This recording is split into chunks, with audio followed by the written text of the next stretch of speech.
నమో బుద్ధాయ. ఇవాళ కూడా మనము మన తెలుగు ప్రవచనం మొదలు పెడదాం. భగవాన్ బుద్ధుడి ధర్మం గురించి, ఈ ప్రపంచం యొక్క సత్యం గురించి మనం మాట్లాడుకుందాం, గ్రహించుకుందాం, ఆచరణపై తీసుకోవడానికి ప్రయత్నిద్దాం. మళ్ళీ చెప్పాల్సి వచ్చే ఒక విషయం ఉంది. ఆ విషయం ఏంటంటే, మీరు చాలా అదృష్టవంతులు. ఎందుకు అంటే, ఈ ప్రపంచంలో చాలా మంది ఉన్నారు, అది మీకు తెలుసు.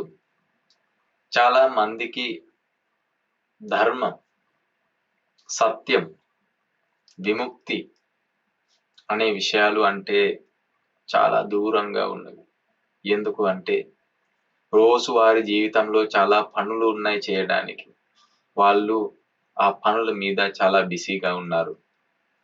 విముక్తి ఏంటో, విముక్తి ఎలా సాధించాలో, విముక్తి సాధించాక మనకు ఏం జరుగుతుంది, మనకు ఏం లభిస్తుంది, విముక్తి పొందడం మనకు ఎందుకు, అలాగే విముక్తి గురించి, సత్యం గురించి, మానసిక సంతృప్తి, అలాంటి మనస్తత్వాల గురించి అర్థం చేసుకోవడానికి ప్రపంచంలో ఉన్న వాళ్ళకి ఏ అవసరం లేదు, అవసరమేమీ లేదు. వాళ్ళ దృష్టి ఇంకొక విషయం మీద ఉంది. లౌకికమైన సంతోషాలు, లేకపోతే డబ్బులు, లేకపోతే ఇంకొక విషయం, ఏదైనా విషయం, ఆ విషయాన్ని చూసి ఆ విషయాన్ని తీసుకోవడానికి వాళ్ళు ప్రయత్నిస్తారు. కానీ మీరందరూ అలాగే కారు. మీరందరికీ ఈ భగవాన్ బుద్ధుడి ధర్మం ఏంటో సరిగ్గా అర్థం చేసుకోవడానికి కోరిక ఉంది మనసులో. భగవాన్ బుద్ధుడు ఎవరో మీకు తెలుసు. భగవాన్ బుద్ధుడి ధర్మం ఏకాంతంగా, అంటే ఖచ్చితంగా, తప్పకుండా సునిర్మలమైనది, పవిత్రమైనది అని మీకు తెలుసు, సువిశుద్ధమైనది అని మీకు తెలుసు. అందుకే ఆ ధర్మం అవగాహన చేసుకోవడానికి, ధర్మాన్ని తెలుసుకోవడానికి మీరు ప్రయత్నిస్తారు. మీలాంటి వాళ్ళు చాలా తక్కువగా ఈ ప్రపంచంలో ఉన్నారని నా అభిప్రాయం. అందుకే మనము ఇవాళ కూడా నిజం గురించి తర్కపరంగా, భగవాన్ బుద్ధుడి జ్ఞానం తర్కపరంగా, శాస్త్రపరంగా, విద్యానుకూలంగా, కొత్త అంటే ఆధునిక శాస్త్రాలతో కలిపి పోల్చుకుని మనము అర్థం చేసుకోవడానికి ప్రయత్నిద్దాం. మీకు తెలుసు మీ జీవితం గురించి. మనము ఇప్పుడు మాట్లాడుకున్న విషయం ఏంటంటే, మీ జీవితం మరియు సత్యం. మీకు తెలుసు మీకు ఒక జీవితం ఉంది అని. మీకు ఒక జీవితం ఉంది, ఆ జీవితం మీరు గడుపుతూ ఉన్నారు, అది కూడా మీకు తెలుసు. కానీ మనం జీవించేటప్పుడు ఉన్నప్పుడు మనకు ఒక సమస్య వస్తుంది మన జీవితానికి. ఆ సమస్య ఏంటంటే, మన మనస్సుకి బాధ వస్తుంది. బాధ వచ్చినప్పుడు ఆ బాధతో మనము జీవిస్తాం.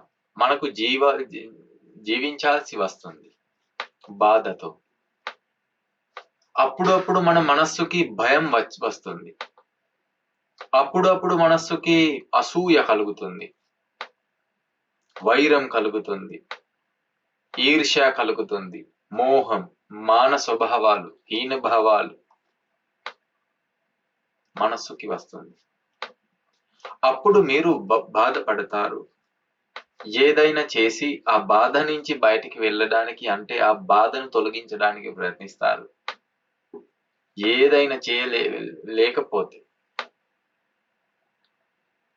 మీరు ఏదైనా చేయలేకపోతే మీరు తట్టుకుంటూ ఉన్నారు. భయం వచ్చినప్పుడు ఏదైనా చేయగలిగితే మంచిది, లేకపోతే తట్టుకోవడమే మీ ప్రశాంతత, తట్టుకోవడమే మీ జీవితం. ఏదైనా కోరిక వచ్చినప్పుడు మనస్సుకి, ఆ కోరికను సాధించుకోవడానికి మీరు ప్రయత్నిస్తారు, కానీ వ్యర్థమైతే ఏం జరుగుతుంది? బాధతో జీవిస్తారు. విభిన్న రకాల ఆపదలు వచ్చినప్పుడు, వ్యసనాలు వచ్చినప్పుడు, ఒత్తిడితో ఉన్నప్పుడు, మీకు ఇష్టమైన ఏదైనా విషయం దూరానికి వెళ్ళినప్పుడు, మీకు ఇష్టమైన ఎవరైనా వ్యక్తి దూరానికి వెళ్ళినప్పుడు, వదిలివేయినప్పుడు మిమ్మల్ని మీరు బాధపడతారు. బాధపడి, బాధతో ఉండి కష్టంగా సమయం గడుపుతారు. నాకు తెలుసు అది సులభమైన విషయం కాదు, కానీ అది చేయాల్సి వస్తుంది మనకు. ఎందుకు అంటే మనకు ఇంకొక దారి లేదు, ఇంకొక మార్గం లేదు. మనతో పాటు ఈ బాధ నుంచి బయటికి వెళ్ళడానికి, లేకపోతే ఈ బాధను తొలగించడానికి మార్గం ఉంటే మనము ఆ మార్గం మీద ముందుకు సాగుదాం.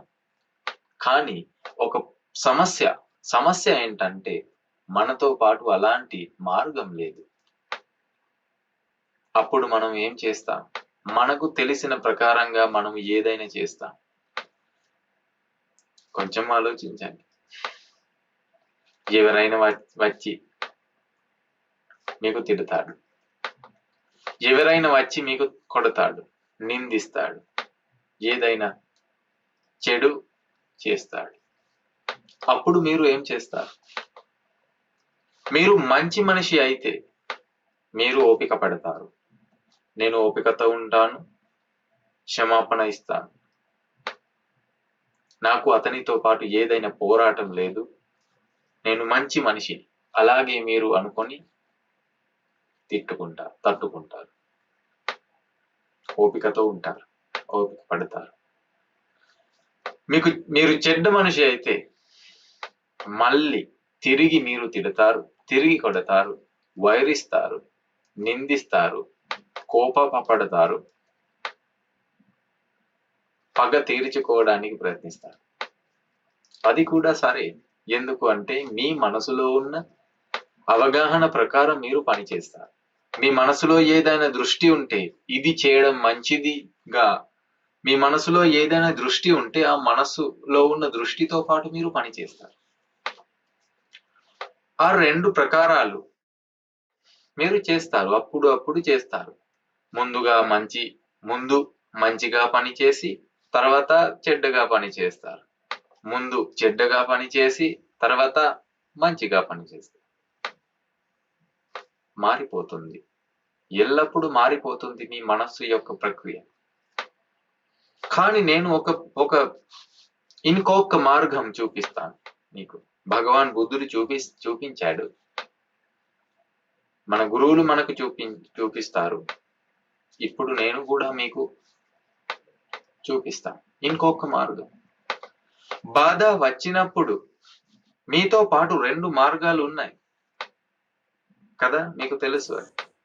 మీకు చాలా కోపం వచ్చింది, ఇప్పుడు ఏదైనా సంఘటన జరిగింది,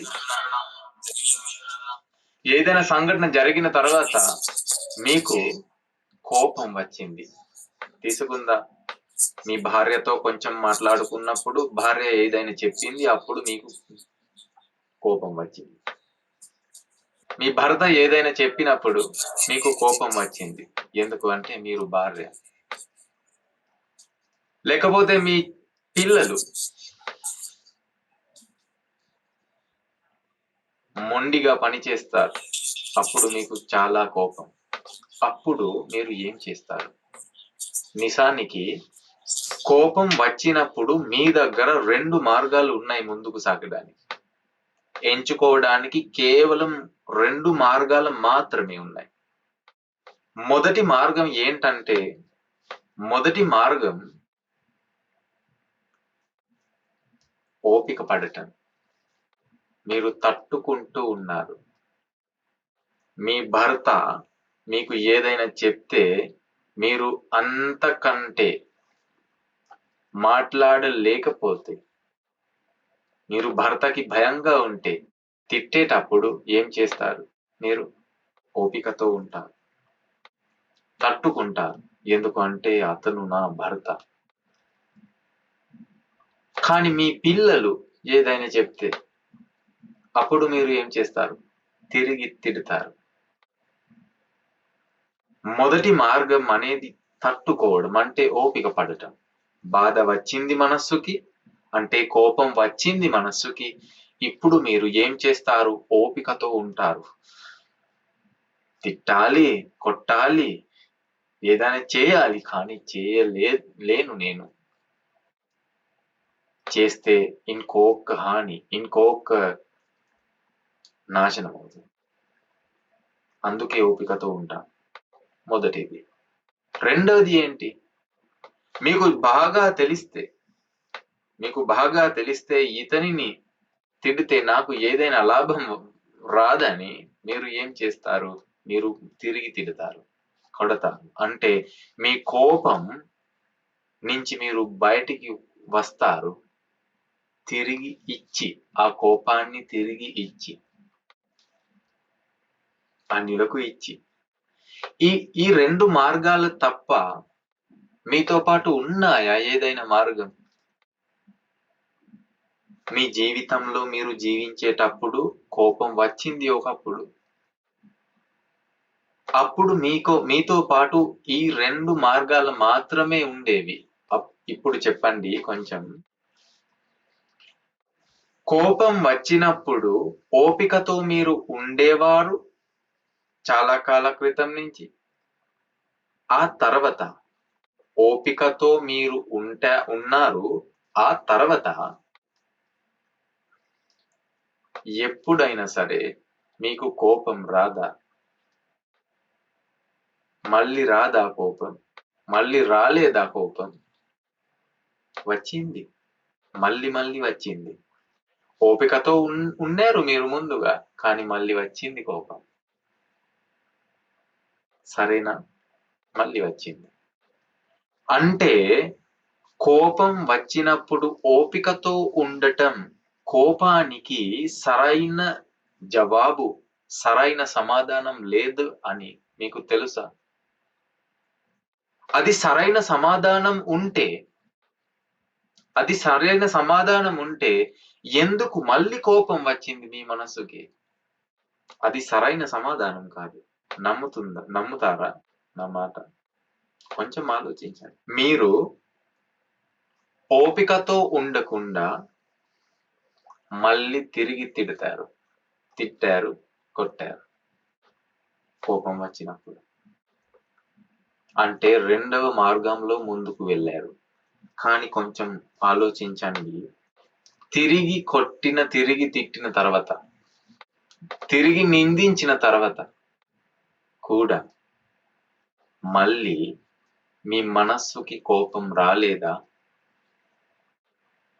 మనస్సుకి కోపం రాలేదా? ఇప్పుడు రాదా? ఆ తర్వాత రాలేదా? వచ్చింది. చాలా సార్లు వచ్చింది. అయితే కొంచెం ఆలోచించండి. కోపం వచ్చినప్పుడు, కోపం అంటే ఒక ఉదాహరణకు మీరు తీసుకోండి, మీ మనస్సుకి బాధ. కోపం కూడా ఒక బాధ కదా.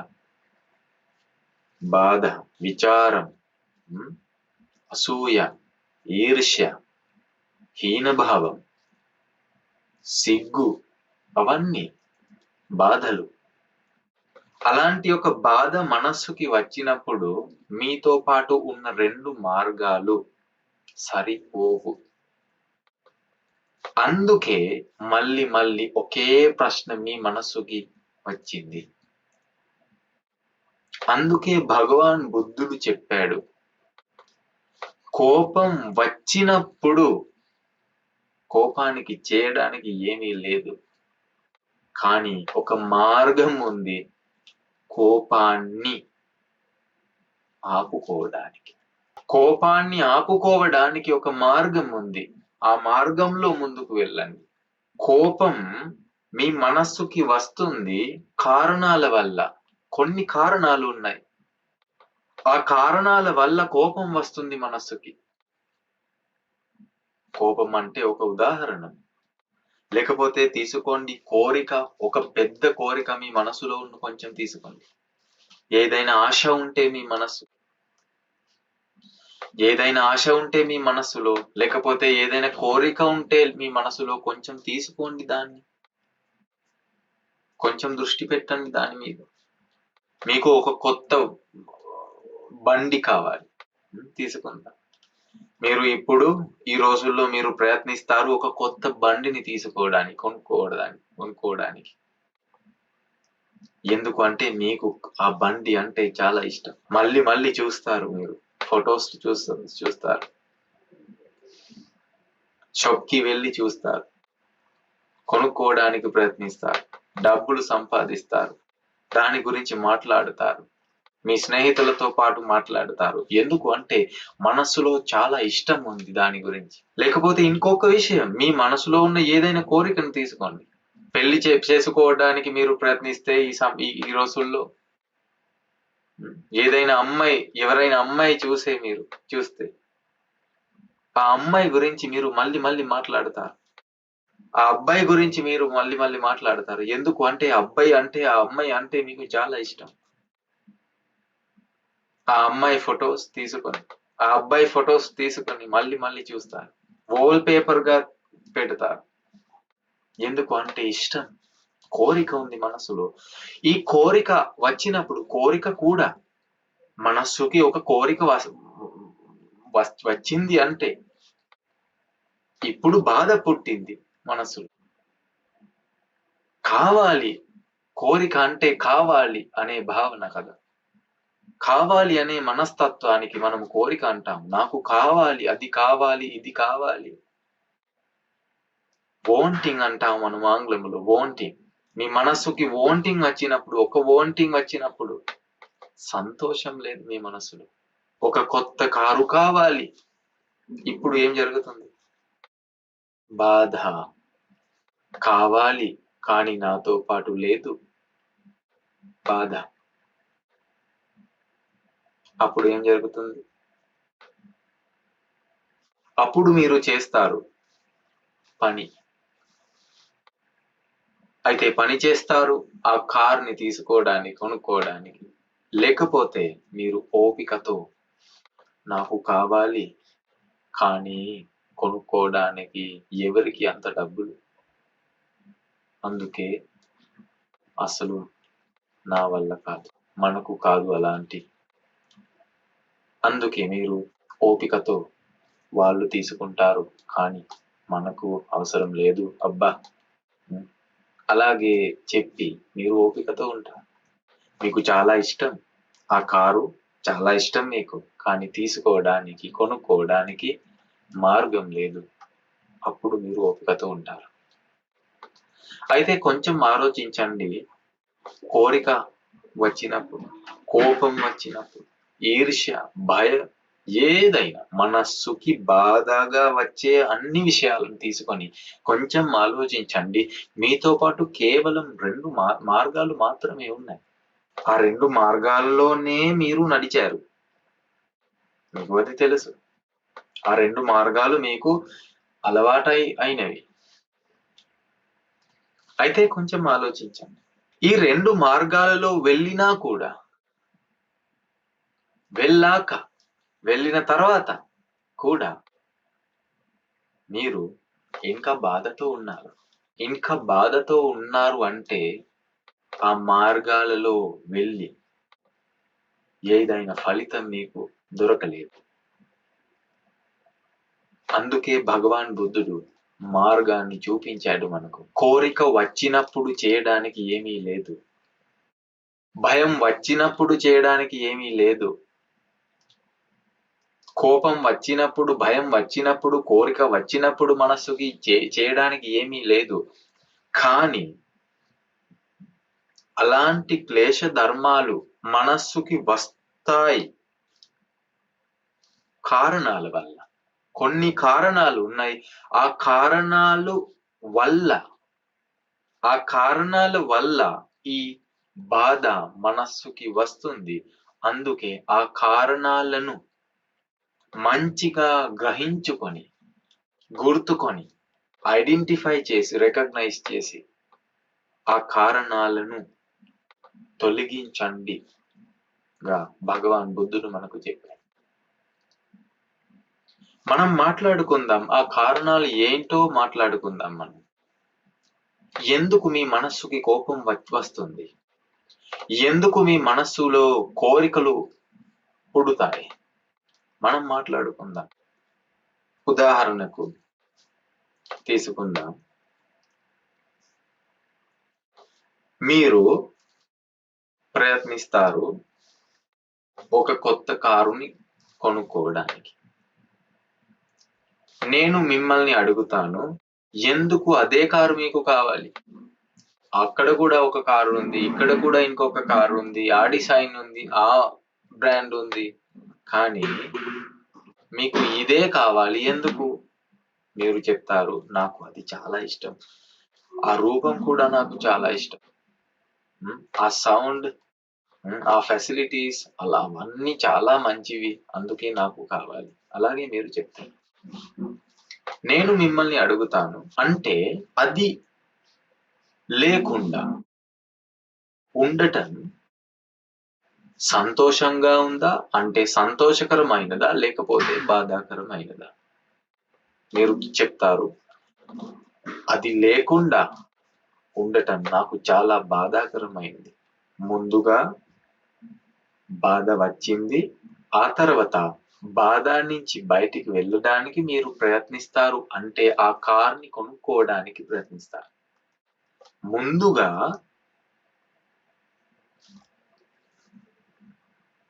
కార్ని తీసుకోవడానికి అవసరం మీకు లేదు, ముందుగా ఉన్నది దాన్ని తీసుకోవడానికి కోరిక. కోరిక లేకపోతే మీరు కొనుక్కోవడానికి వెళ్ళరు, ముందుగా కోరిక ఉంది. అయితే మీరు కార్ లేదు నాతో పాటు అని బాధగా ఉంటే నాకు కార్ లేదు అని, ఆ బాధకి కారణము కారు యొక్క కోరిక. మీకు అర్థం అవుతుంది కదా? కారు తీసుకోవడానికి మీరు ప్రయత్నిస్తారు, కానీ అది ముందుగా జరగదు. ముందుగా జరిగినది ఏంటి? కోరిక. కారు గురించి కోరిక ఉంటే మీరు కార్ని తీసుకోవడానికి ప్రయత్నిస్తారు. అలాంటి ప్రయత్నించడం ఆపడానికి కోరిక ఆపాలి, కోరిక తొలగించాలి. మనం ఇప్పుడు తీసుకుందాం, ఎందుకు ఈ కోరిక? అదే కారుని తీసుకోవడానికి కోరిక ఎందుకు మాట్లాడుకుందాం. ఎందుకు అంటే మీ మనస్సులో ఒక దృష్టి ఉంది. మీ మనస్సులో ఉన్న దృష్టి ఏంటంటే మీ మనస్సులో ఒక దృష్టి ఉంది, ఆ కారు ఆనందకరమైనది అని. అంటే ఆ కార్ని తీసుకున్న తర్వాత, ఆ కార్ని కొనుక్కున్న తర్వాత మీ మనస్సుకి సంతృప్తి వస్తుంది, మీ మనస్సుకి ఆనందం వస్తుంది అని మీతో పాటు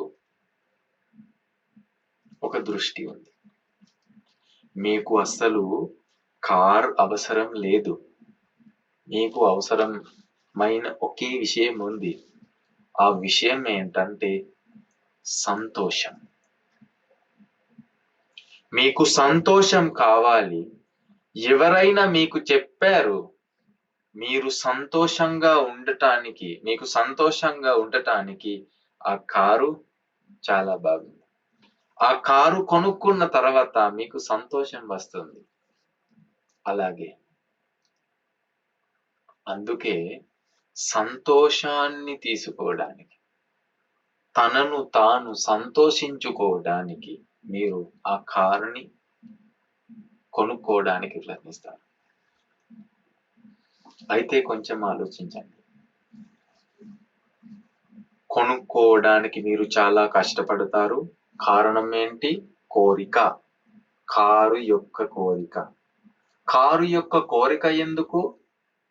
కారు యొక్క కోరిక కారణం, కారు ఆస్వాదకరమైనది, ఆనందకరమైనది. అంటే ఆ కారుని కొనుక్కున్న తర్వాత మీకు ఆనందం వస్తుంది అనే మీకు ఒక దృష్టి ఉంది మనసులో.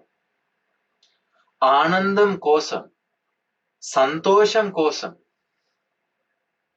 మీరు ఆ కారుని కొనుక్కోవడానికి ప్రయత్నిస్తారు. ఒక్కసారి మీకు అర్థమైతే ఆ కారు ద్వారా సంతోషం రాదు. ఇంకొక విషయం మనం తీసుకుందాం, ఒక జబ్బు వస్తుంది అని.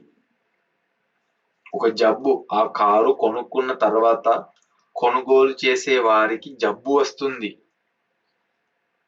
గా ఒక దృష్టి మీ మనస్సుకి వస్తే, మీరు ఆ దృష్టి వచ్చిన తర్వాత ఆ కారుని కొనుక్కోవడానికి రారు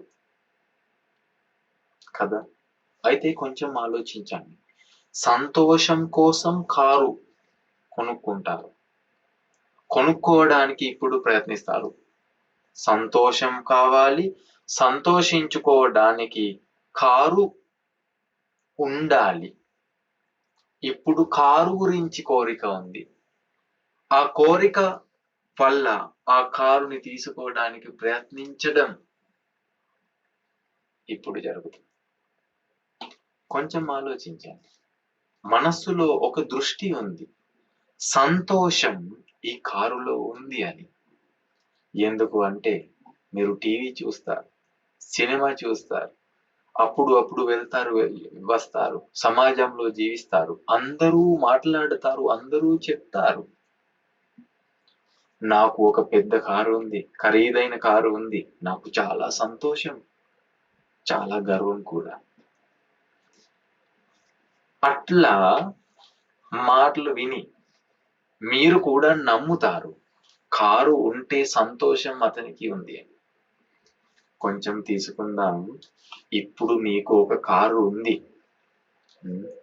మీకు ఇప్పుడు కారు ఉంది.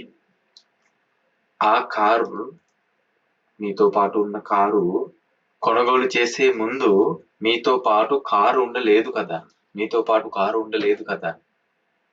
అప్పుడు మీరు ఆలోచించారు కదా, నాతో పాటు ఆ కారు ఉంటే నేను చాలా సంతోషంగా జీవిస్తానని.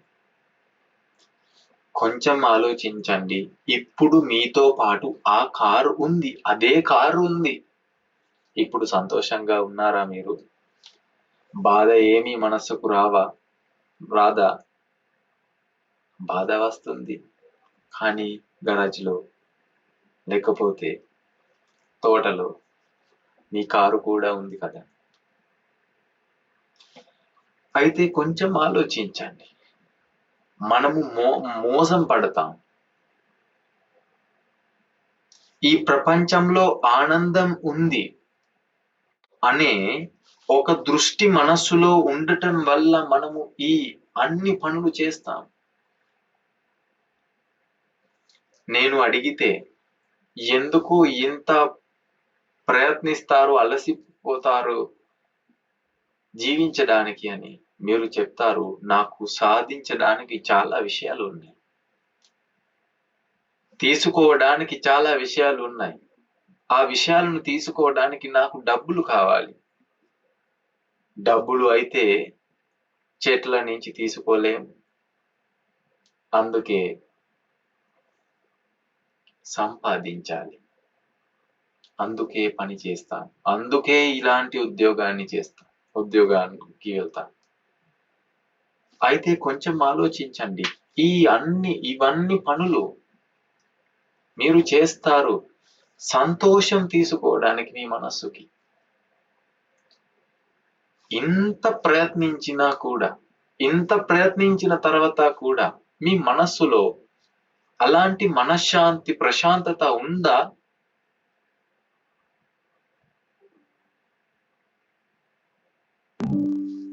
అలాంటి మనశ్శాంతి లేకపోతే ప్రశాంతత ఉందా మీ మనస్సులో? ఉంటే బాగుంది. ఉంటే ఎందుకు ఇలాంటి ప్రవచనాలు వినడానికి వస్తారు? అంటే మీ మనస్సులో ప్రశాంతత లేదు, ఇంకా బాధ ఉంది మనస్సులో, ఇంకా బాధ ఉంది. కోరిక ప్రకారం విభిన్న రకాల ఆస్తులు, విభిన్న రకాల విషయాలను తీసుకున్న తర్వాత కూడా బాధ ఉంది. ఒకే పని మళ్ళీ మళ్ళీ చేస్తూ చేస్తూ మీరు ప్రయత్నిస్తారు సంతోషాన్ని తీసుకోవడానికి, మీ మనస్సుకి సంతోషాన్ని ఇవ్వడానికి మీరు ప్రయత్నిస్తారు, కానీ ఇంకా మనసులో సంతోషం లేదు. ఎందుకు అంటే ఇవన్నీ మొదలైంది ఒక విషయం వల్ల, ఒక కారణం వల్ల. ఆ కారణం ఏంటంటే మనస్సులో ఉన్న ఒక దృష్టి. ఇది కేవలం ఒక మానసికమైన విషయం, బయట ప్రపంచంలో ఉన్న విషయం కాదు. ఇది మానసికమైన విషయం. మీ మనసులో ఉన్న దృష్టి వల్ల, ఒక దృష్టి ఉంది మనసులో, ఆ దృష్టి వల్ల ఇవన్నీ జరుగుతాయి. కొంచెం ఆలోచించండి.